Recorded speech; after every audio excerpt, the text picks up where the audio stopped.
how did you meet Mr. John? Firstly, Mr. John met me. Oh, okay. I didn't meet him. Okay. For the longest time. One. Okay. Because what had happened was, I was going through my own things as well. At church, we had this thing of saying we should write down what you're looking for in a man. What do you want? So what happened was I had this list under my pillow every night, and at the bottom of the list, it said, no Nigerian. Why I said that was because my pastor was Nigerian, and I knew in the circle I'll be approached by a Nigerian because I was just amongst Nigerians, you know. And, I was afraid of Nigerians. I don't want to lie to you. There was too much drama in South Africa at the time. So my husband, he came to visit our church in June, and that's why I'm saying he met me, because when he visited, I didn't know anything. So not knowing, in the background, he's speaking to my pastor, asking for my hand in marriage. And I was an usher at church, so I was also involved like Zinhle. So when he was asking for my hand in marriage, my pastor had told him to wait because I was going through some things. And he kept on being insistent with him until August, when my pastor said, okay, you know what, just do what you want. But week before he came to me in that month of August, I already visited another church. And this prophet says to me, do you want to get married? I said, yes, I want to get married. And he said to me, I'm seeing this Nigerian man in your life. I said, there's no Nigerian man in my life. I'm not dating anybody. He said, so then you want to get married, can I bless your ring finger? I said, okay, no problem, bless it. So he blesses my ring finger, and he says, next week this time, you are coming back. So I thought he's talking about his own church, because he doesn't know my pastor. Okay.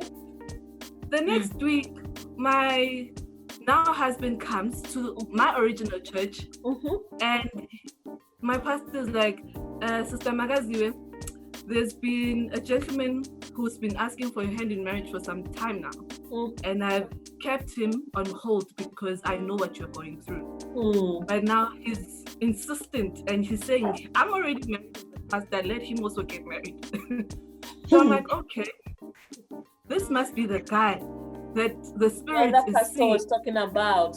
Yes, and we didn't take time, you know. That's the thing about Nigerian men as well. He was telling me what he wants, and I'm like, dude, I need to take you to that prophet first so that you can actually confirm you are the one.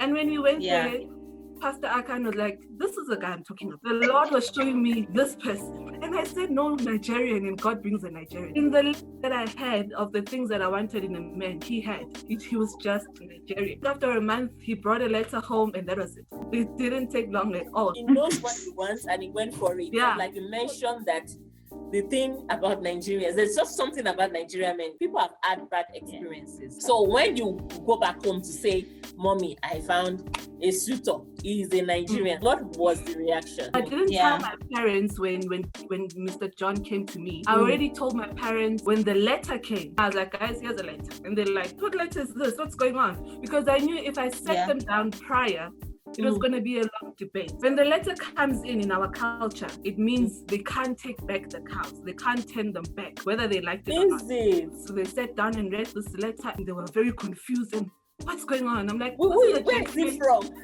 Yes. This guy from Nigeria, he wants to marry me. And my dad was like, can't you wait a little bit? My husband, because he knew I was scared of Nigerians, he took me on a journey, which was very, very good, because we, in that month of August, visited every family member that is like me and Zinhle, who are in a successful marriage with the Nigerian men. So the ladies were South Africans, and the guys were Nigerian. So we were going through that journey. I think we met like 5-7 couples. Wow. And he literally made it sure that it's Yoruba tribe and mixed Edu and all those people. But so that to make me comfortable, my dad was like, let him wait a little bit, let him come next year. And my mom was like, but we can't turn back the cows when they're already knocking on the door. The first question was, are you sure is this what you want? Even if they can say no, you're the one who's going to marry this person. My mother's got, what will people say? At the back of their heads, it's there. But however, she lived her own truth, because even if what people will say, they will not live the marriage for me. They will not be in our lives like constantly every day. Yes, they will talk, but then they gave him a chance and they love him to bits. That's so sweet. Oh, wow.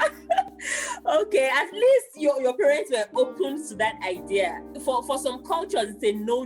You know, it's definitely. Me, where I come from, if I take a Igbo man home, my father would send that man back. He would. That's what my father-in-law said to him. Don't bring any woman. Don't bring a man into my house. Yes. So for some of us, it's like no, you can't even think. So even when you are looking, or you want people to, you are out there looking for suitors, or you want people to approach you, you are seeing who should approach you. If it's a Igbo man, you already close that door from the very beginning. So I can really understand you. But I'm really happy about one thing indeed, that for him to take you to the different couples, different families, for you to see that there are marriages that are working. I think that's profound.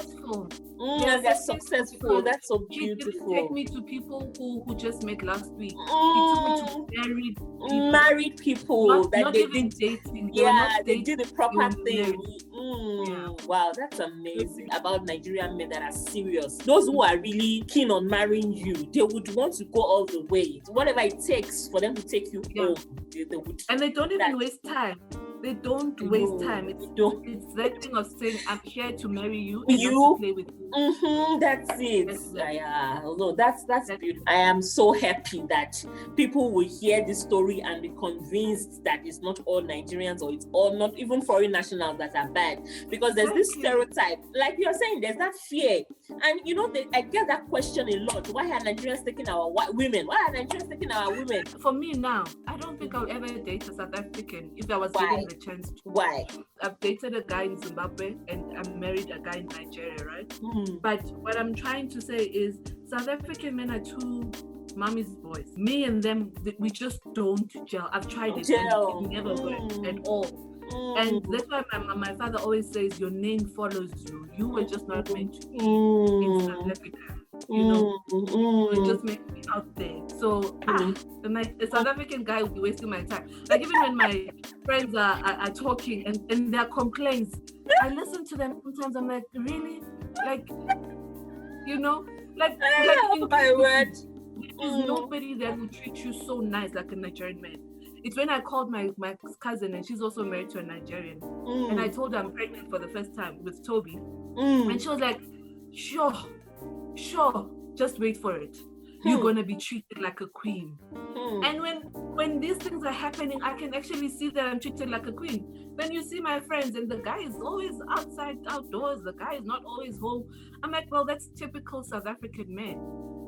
They really don't look too much into making sure that you are kept. It's very few. I'm pretty sure that there will be people who still go all out for their women. I mean, exactly. I know marriages who are beautiful. I know couples who have beautiful marriage as well, and they're married to. They're both South Africans, but it's just like overall the option of a South African woman marrying an outsider. I think it's just you guys are very welcome to it. Like if you find a good man, you go for it. There's not even No, there's nothing like if the guy is good. That's a thing. If the guy is really good and genuine and he knows what he wants, then because you can't find a Nigerian guy who's really playful. He's not there to. We have those. We have those who are not serious. We have those. It's everywhere in the world. If you guys were not meant to be, you were not meant to be. True. Then the other question I also get is, why do our men take their women? Why don't we, the women, marry their men? I know two people that are married to South African women that are women. There was one I went to university with, and there was another, a very distant friend that I know is married to a closer guy, I think, a South African man. And I want to believe. No, I haven't cared from them in years. I want to believe they are well. Let's just put it there. But it's rare because you just don't find the men that are serious. I think for me, I just don't find men that are serious. there's a lot of dynamics that an ordinary South African man cannot handle. We as the women can handle whatever the Nigerian guys can handle those things. But the guys cannot handle it.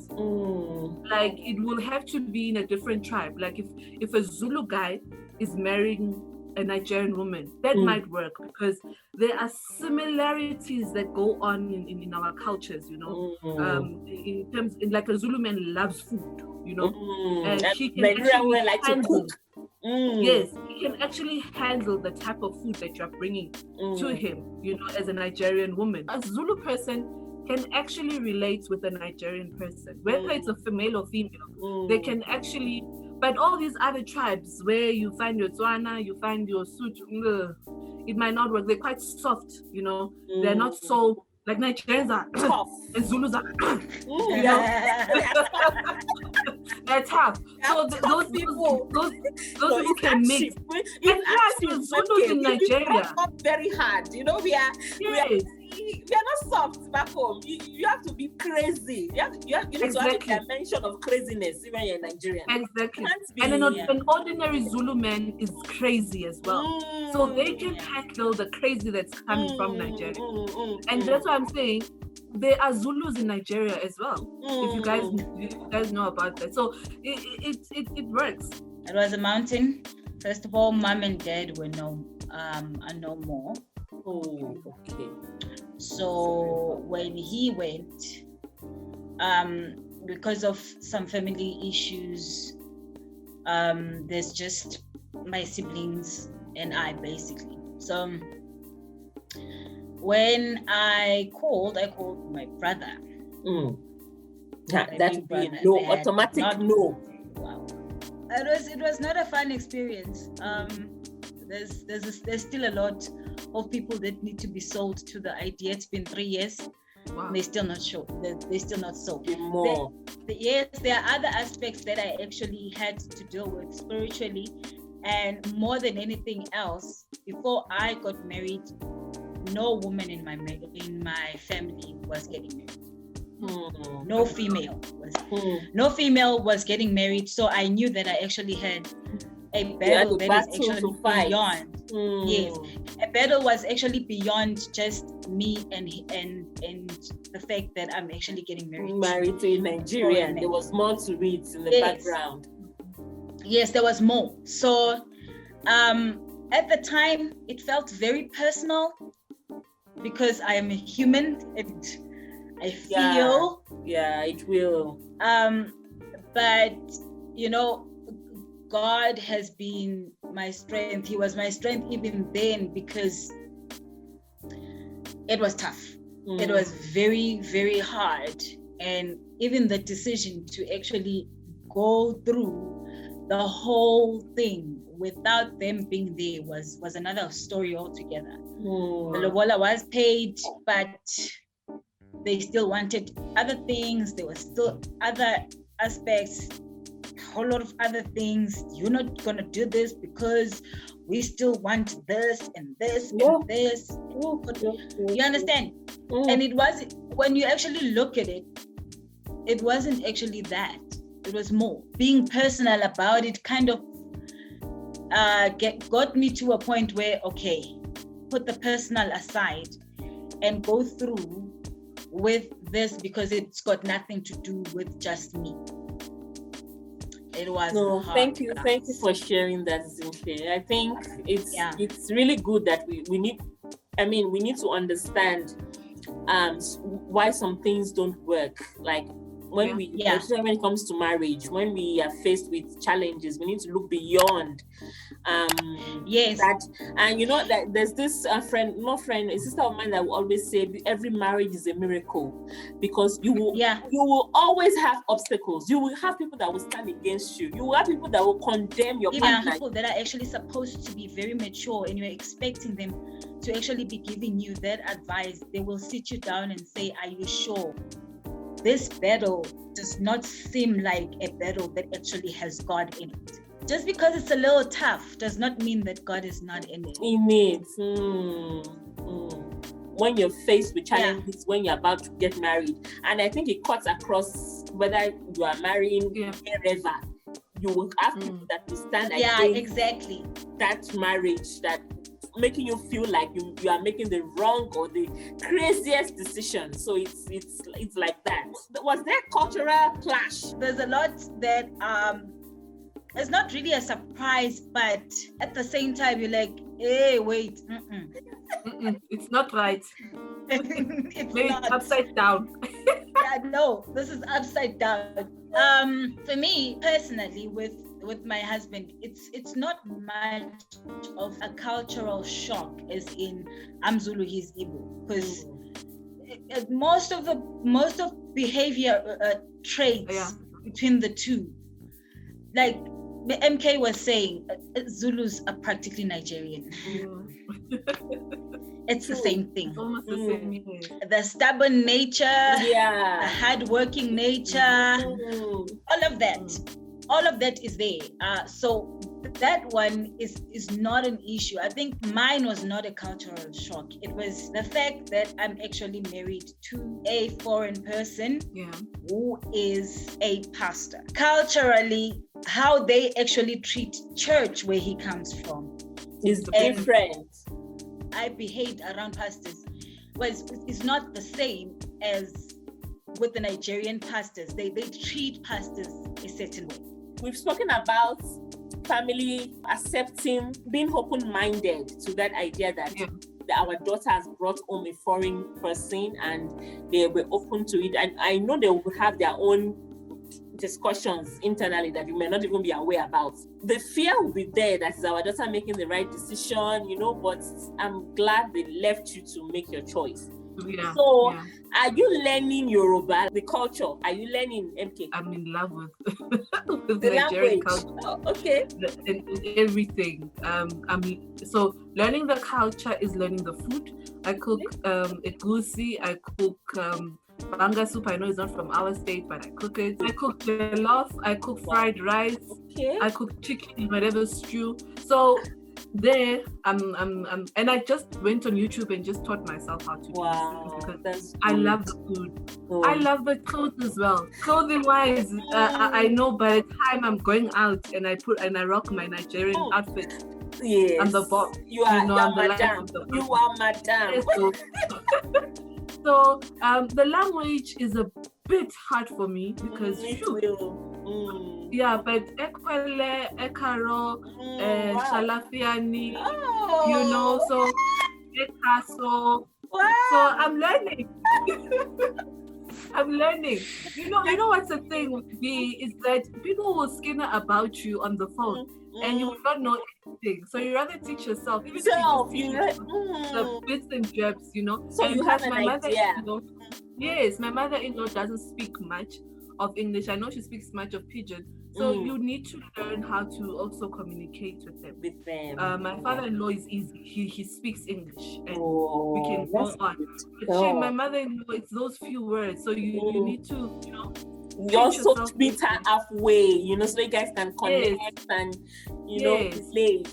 Oh, that's culture-wise, I'm okay. I'm comfortable. Yet there are foods at the moment that I don't like. Ogbono, my dear, I don't play it.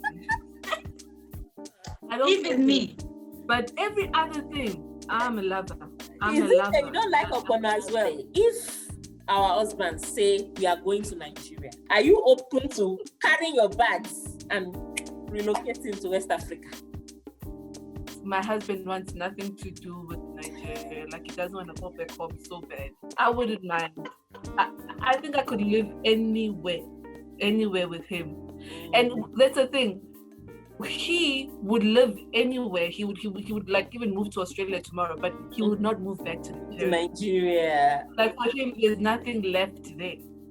Like, he's not even investing in Nigeria. He's not building. He's not doing anything. There are houses that they're living there. Tell him he mustn't lose hope. There's hope. The only problem I would have with Nigeria is the heat.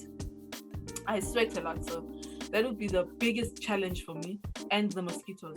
Yeah, exactly. So, but we'd be like, are you ready to pack our bags and go? I think that was the first question that we actually spoke about. And I think for me, I would live anywhere with my husband. Where he's from, for me, it's an inviting place. I'm a rural girl, and I still like that's yeah. Yes, less drama, less a whole lot of things. So I wouldn't mind. It's just that for him, the future is not in Nigeria. So, but did it ever actually come up that okay, look, we are relocating back to Nigeria, we are relocating? That would not be a big deal for me. Adjusting is not big. Okay. And I would probably love being because of the sisters.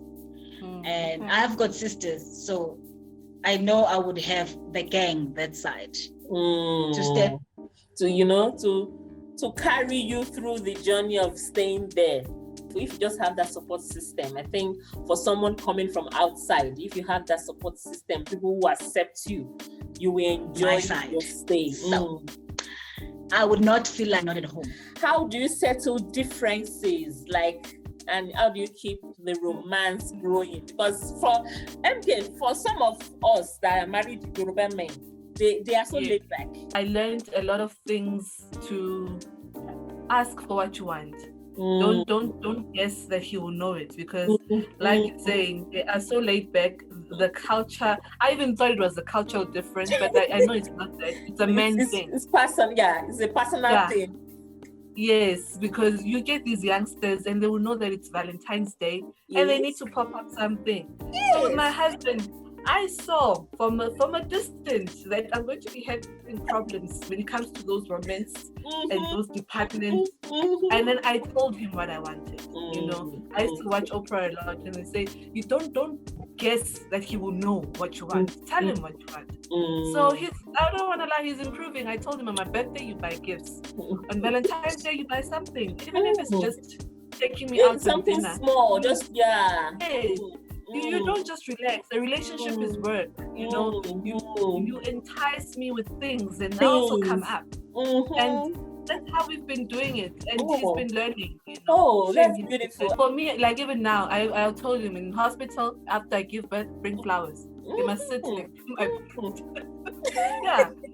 I'm taking notes. Yes, please take notes. Yes. This better we tell them, because tell them what you want. Better we tell them, because it's what we like. We should not gonna now go from the sky and guess and say, God, what do you think I should do for this woman to make her happy? Because if you don't tell him, he won't do it at all. At all. And they will not consider it as something that is wrong. Valentine. That's the funny thing, simply. Yes. They will not see it as something that is wrong. They will not do it, but they don't know it that it's wrong. So you have to tell them that this that you're doing is not. Exactly. Even just breakfast in the morning sometimes, prepare breakfast for me. The thing is, with Yoruba men, the only time you are spoiled is when you are pregnant.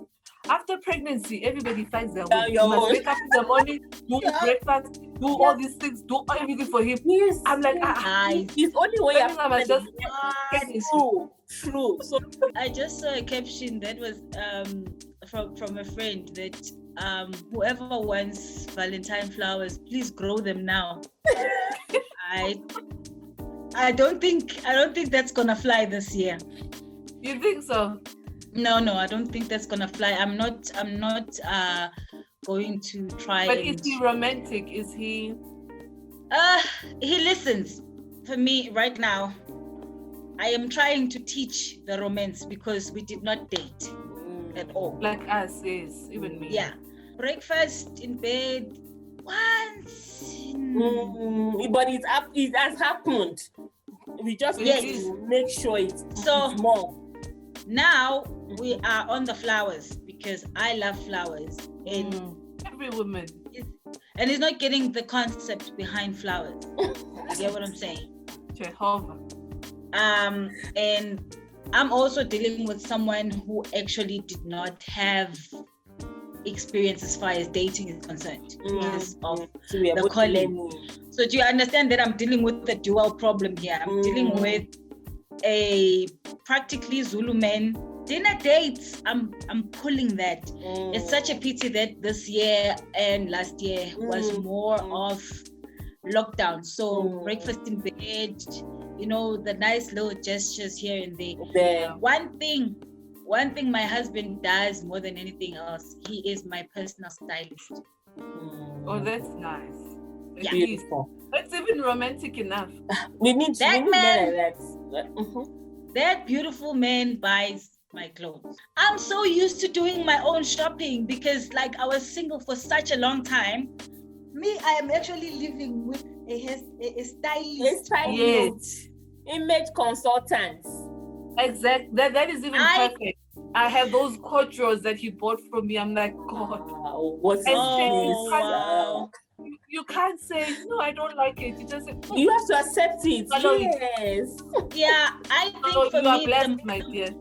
the most romantic thing about me and my husband is that we practically do everything together. That's great. Okay, ministry, we are together. We are together. B knows we do music. Yes. We are together there. I'll put their YouTube channel in the description box somewhere. Wow. So if I'm not at work or he's actually shooting maybe the movies and the skits that he does, those are the only times we're actually apart, because practically everything that has to do, my life revolves around him and his life revolves vice around versa. me. No, that's beautiful. That's beautiful. So guys. I'm just being a girl about this, wanting the flowers and the dinner dates and the spas and all of that. I want that because I'm a girl. So what advices do you have for people that are considering marrying someone totally different from their culture background? It might not even be somebody who's from Africa. It might be outside. Yeah. What advice? What, from your experience, what would you say this you've learned and it helps and you want to share? Is not a thing of many people. It's custom made for every couple. It's got its own genetics. Yeah. So my marriage can never look like B's marriage. My marriage can never look like MK's marriage. Yeah. Whether we have different cultures or we are from the same culture, it will never be the same. And I think that's the first thing that we actually need to put consciousness to.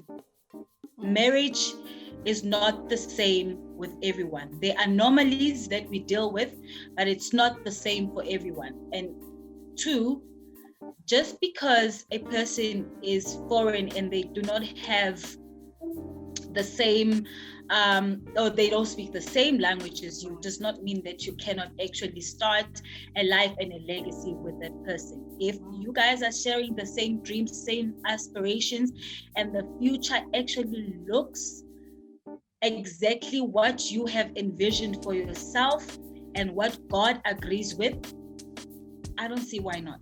Yeah. Thank you, Zinke. Last words, MK.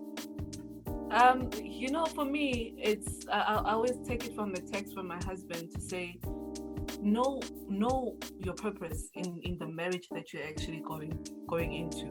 You should know what you are looking for. There must be a purpose besides love, besides being married and being excited about marriage. It's not about the rings. It's not about flaunting your head and saying, look at me, I'm married. There are a lot of dynamics. When the Bible says when 1 and 2 people come together, those are spirits that are coming together. Those are spirits that are joining together. And you are not just only marrying the guy. You are marrying the family as well.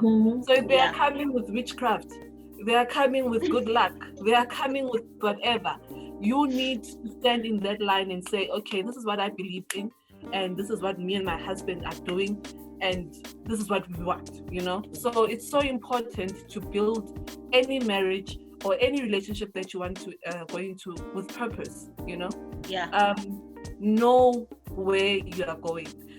At times we are marrying people who are coming with so much drama, who are coming with so much baggage. And by the time you are inside, you want to go out. And unfortunately, that's not marriage. You Yeah. can't even go out. By the time Mm. you are in. That's one thing that Yeah. my sister-in-law has taught me. Because even in the challenges that we face in the marriage, stay. You have to stay and work it through. Because if you didn't have a purpose for it, then you'll be the first person to say, I'm divorcing. Yeah. So there's a lot of things that one needs to look at. And remember now, cross cultures as well are coming to play. Yes. So can you handle it? It's so important. Like Zinka was saying, me and my husband as well, we didn't date. So one advice that I'll give to somebody, just court the person more. Be in a Know way the of person. know what you're getting yourself into. You'll never finish knowing somebody. That is the truth. Never. Even today, I'm learning my husband. You never finish. But there are those small aspects that you can take from the dating side that you can say, okay, this is my husband. This is what I can do with this person. Because it's a journey. Even whether you're married to a South African, it's a journey. It doesn't make a difference. Like for me, my parents is Zulu. My father is Zulu. My mother is Xhosa. In the South Africa that we are in, those two nations never mix. So even till today, they ask them, guys, how did you make it work? But it's learning who you are with and what you are looking for from the person. And do not look for happiness from the other person. Be happy with yourself. Do not go into a marriage and think that that person is going to make you happy. You need that's true. Happiness. So that's what that's the advice I would give to somebody. I think I'm walking in understanding. Let no woman go out there and say, I'm looking for a Nigerian man. Because what's working for that me is a very dangerous thing to do. Yes, what's working for me and Zinhle might never work for you. So go That's out a very dangerous thing to do. Go out there and look for what prayerfully works for you. Not that you are looking for a Nigerian man, because that you need to be the priority. Saying you want to marry. It can't be. It can't be the priority, because then you will actually fall in the hands of the devil. The wrong person. That trap, it's very easy to fall into the trap. When you actually say you are looking, be careful what you are looking for. But I'm in the counseling room here. I think all of this. My God. I'm the one who is going to take these advices and use it more often. Anyway, guys, I really, really, really appreciate it. Like, you guys don't know how you have just blessed me by availing yourselves to